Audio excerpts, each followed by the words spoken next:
Applying stains and finishes to your projects is a pretty straightforward process, but that doesn't mean there aren't some bumps along the road that you can encounter. One of those is ending up with a stain or a finish that doesn't dry all the way. You want to go for a project that has a nice dark, rich color. So you're tempted to put on one heavy coat. The problem is a heavy coat of stain like that can remain sticky and gooey for quite a long time. So that way when I go to apply the finish, the stain is going to lift up onto your rag and you're going to end up with a blotchy, inconsistent surface. Now there's a couple of things to think about here.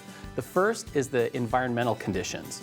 Depending on the temperature, the humidity level, and even where your workspace is located can all play a role in how your finish and the stain is going to dry. What I like to do is to have a couple of test boards nearby. That way I can allow the finish and the stain to dry a little bit and then move on to the next step using the test boards rather than risk my actual workpiece. So you want to make sure that the stain is fully dry before you apply any finish over it.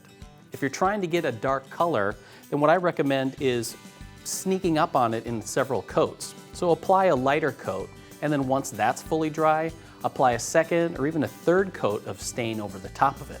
Then allow that to fully dry before you apply a clear finish.